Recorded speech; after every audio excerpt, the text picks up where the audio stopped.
रमेश श्रीवास्तव आप ही है ना? जी मैडम जी, बताइए, मैं ही हूँ। रमेश श्रीवास्तव जो ऑटो चलाते हैं, वही है ना आप?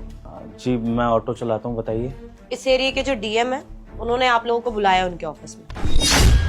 डीएम साहब ने हमको बुलाया है, लेकिन क्यों मैडम जी? देखिए, इस चीज की तो मेरे को कोई जानकारी नहीं है। मुझे आगे से जो ऑर्डर आया, मैं बस वही फॉलो कर रही हूँ। उन्होंने बोला है आप और आपकी बीवी कल सुबह उनके ऑफिस में आ जाए। ठीक है मैडम जी, लेकिन बता देती, कुछ बात हुई है क्या? ऑटो तो सही से चलाता हूँ मैं, ऐसा कोई दिक्कत नहीं है। देखिए, अगर मुझे पता होता तो मैं आपको बता देती। मुझे बस इतना बोला है कि आपका 11 बजे का टाइम है सुबह, तो आप लोग पहुंच जाए। और हाँ, डीएम साहब ना टाइम के बहुत पक्के हैं, तो लेट मत हो। जी जी मैडम जी।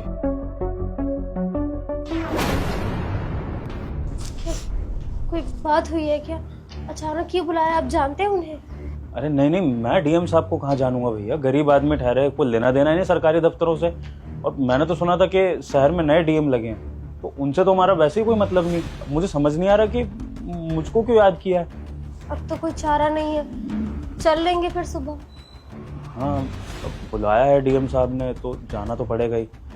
काम करना, फिर 11 बजे तैयार रहना। चलते हैं उनके ऑफिस में, देखते हैं क्या बात है।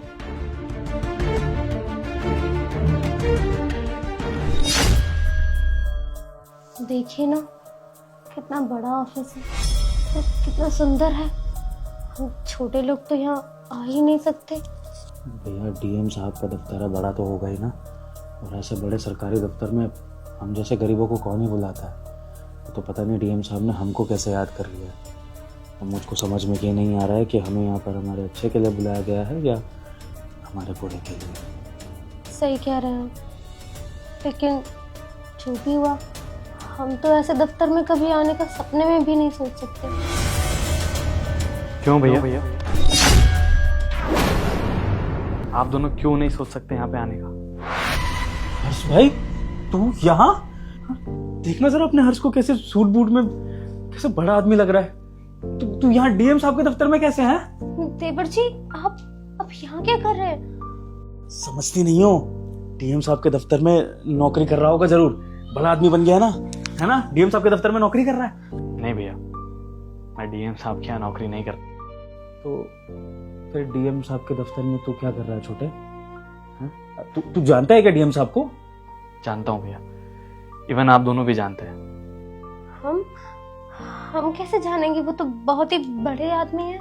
हाँ छोटे, हम डीएम साहब को नहीं जानते। वो तो उन्होंने हमको बुलावा भेजा, तो हमें खुद समझ नहीं आ रहा। लेकिन अच्छा है कि तू मिल गया। तू बता ना, कौन है डीएम साहब? बड़े लोग तो वो भैया दुनिया के लिए हैं, लेकिन आपके लिए तो हमेशा छोटे ही रहेंगे। जानते हैं कौन है यहाँ का डीएम? नहीं, हम तो नहीं जानते, बताइए ना। आपका छोटा भाई भैया, हर्ष। आप डीएम है इस शहर के? छोटे, तू मजाक तो नहीं कर रहा अपने भाई के साथ? तू सच में यहाँ डीएम है इस शहर का? हैं? मैं मजाक नहीं कर रहा भैया, मैं सच में डीएम बन गया हूँ। छोटे, देख रही हो भगवान, हमारा छोटा शहर का डीएम बन गया है। भगवान, मैं कहता नहीं था अपना छोटा हमारा नाम रोशन करेगा। मैंने कहा था एक दिन बहुत बड़ा अफसर बनेगा। लेकिन छोटे, ये तो मैंने सपने में भी नहीं सोचा था कि तू शहर का डीएम बन जाएगा, इतना बड़ा आदमी बन जाएगा कि लोग तुझे सल्यूट मारेंगे। हाँ छोटे, आज लग रहा है कि मैंने अपना सपना जी लिया है। आखिर में यही तो मेरा सपना था ना भगवान, कि अपना छोटा कुछ बड़ा कर ले, जिंदगी में हमारा नाम रोशन करे। और अब डीएम बन गया मेरा भाई, तो इससे गर्व की बात हमारे लिए क्या हो सकती है? हम तो जानते थे कि हमारे देवर जी बहुत मेहनती है और एक दिन बहुत बड़े आदमी बनेंगे। देखिए, आपका नाम रोशन कर दिए ना। भैया, ये मेरे अकेले की मेहनत नहीं है, इसमें आप दोनों का बलिदान भी है।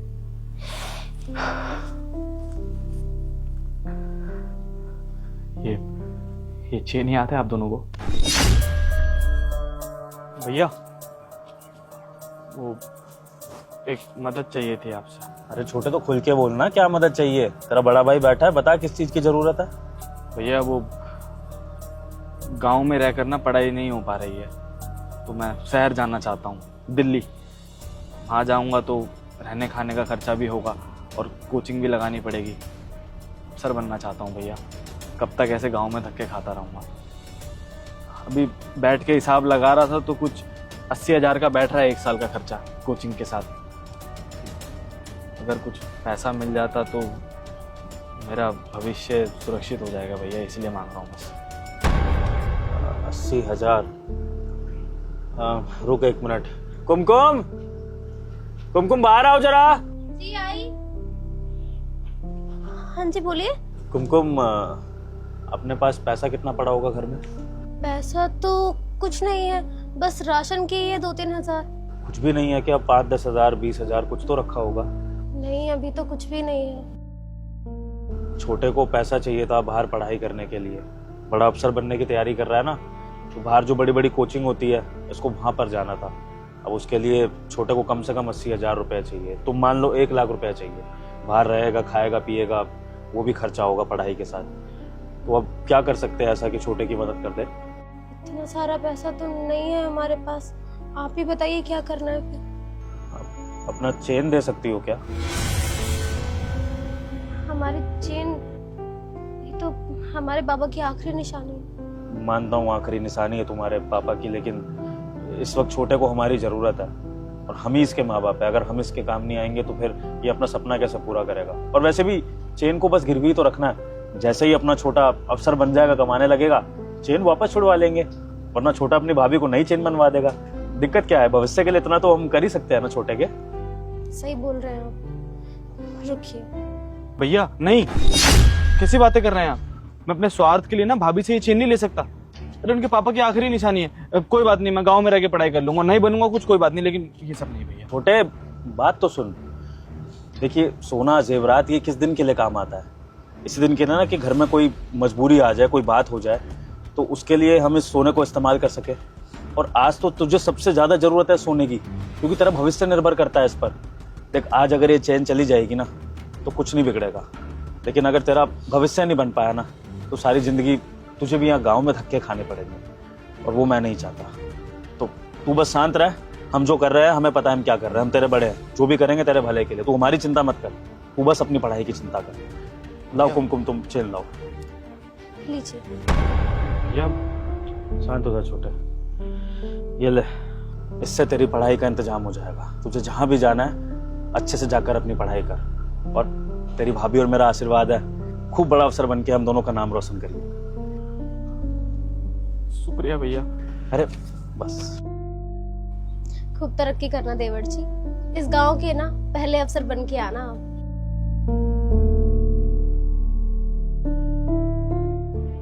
माफ करना, तुमको इतना बड़ा बलिदान देना पड़ा, लेकिन उम्मीद करता हूँ कि तुम समझोगी। कैसी बातें कर रहे हैं आप? आपने अपने बड़े भाई होने का फर्ज निभाया और मैंने पत्नी होने का।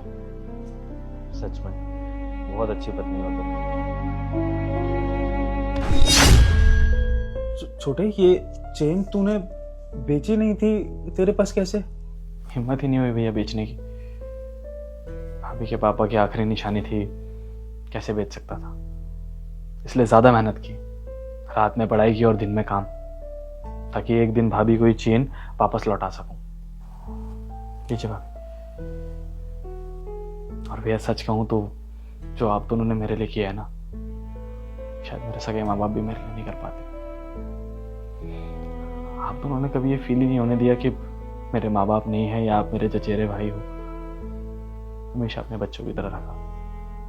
भाभी ने मेरी तरक्की के लिए अपने पापा की आखिरी निशानी तक दे दी।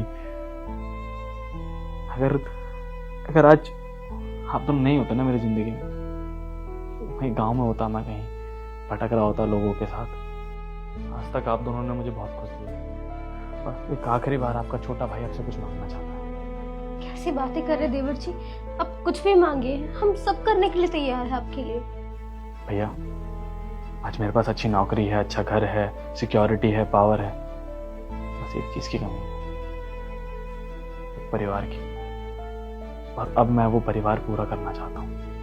मैं चाहता हूँ कि आप दोनों मेरे साथ रहें इस घर में। नहीं छोटे, ये तू कैसी बातें कर रहा है? हम झोपड़ी वाले गरीब तेरे इस बड़े से सरकारी दफ्तर में तेरे साथ रहेंगे। अरे अब तू वो गांव वाला हर्ष नहीं रहा, अब तू एक बड़ा डीएम बन चुका है। हमारी गांव का जो हम तेरे साथ घूमें, और तेरे तो अब आगे पीछे बड़े बड़े लोग होंगे और वो सिक्योरिटी वाले तेरे को सलाम ठोकेंगे। अच्छा लगेगा कोई बड़ा अफसर आके देखेगा कि डीएम के भाई और भाभी गांव वाले हैं। देख छोटे, हमने तुझे इस दिन के लिए नहीं पढ़ाया लिखाया था कि तू कुछ बनने के बाद हमारे लिए कुछ करे। हम तो अपनी झोपड़ी में खुश है। आज भी मेरा ऑटो चलता है, तेरी भाभी का ध्यान मैं अच्छे से रख लेता हूँ। बस तू खुश है तो हम खुश हैं। तू अपना तरक्की कर, आगे बढ़। हम तेरे से कभी कभी मिलने आ जाया करेंगे, लेकिन इस सब की जरूरत नहीं अपने साथ रखने की। ये सब मत कर। जी देवर जी, आपके भैया एकदम सही कह रहे हैं। आप इतने बड़े आदमी हैं, हम तो आपके साथ चलते हुए भी अच्छे नहीं लगेंगे। आप रहने दीजिए, हम गांव में ठीक है ना जी? हम तो वहीं ठीक है। बिल्कुल बिल्कुल सही कहा तुमने भगवान। तू बस खुश रहा, हम यही चाहते हैं। भैया मुझे एक बात बताइए, आपने मेरे लिए जो भी किया छोटे भाई समझ के किया या फिर एक बच्चे की तरह?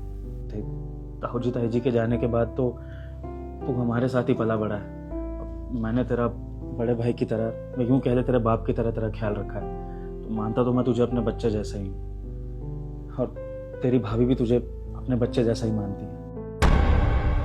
बस भैया, हो गया ना फैसला। आज मैं जो कुछ भी हूँ, जहाँ भी हूँ, जिस मुकाम पे भी हूँ, आप लोगों की वजह से हूँ भैया। भाभी, आप दोनों ने जो कुछ किया ना मेरे लिए, शायद कोई सगा भी नहीं करता। और जिस तरह से आपने मुझे अपना बच्चा माना है ना, मैंने भी हमेशा आप दोनों को अपने माँ बाप का दर्जा दिया है। और अब मैं चाहता हूँ कि मेरे माँ बाप मेरे साथ रहें। इसमें गलत क्या है भैया? कौन हंसी उड़ाएगा? माँ बाप के साथ रहने के लिए कोई अमीरी गरीबी तो नहीं देखी जाती ना।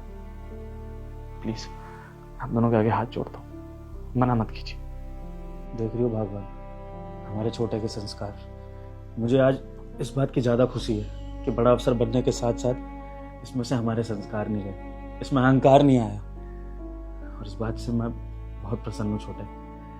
ठीक है, मान ली तेरी शर्त, रहेंगे तेरे साथ तेरे सरकारी दफ्तर में, लेकिन हमारी भी एक शर्त तेरे को माननी पड़ेगी।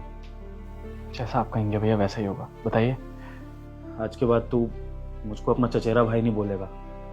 मैं तेरा सगा भाई और ये तेरी भाभी, तेरी माँ जैसी। बता। ठीक है भैया, अब छोड़िए ना ये सब। आइए मैं आप दोनों को आपका घर दिखाता हूँ। चलिए।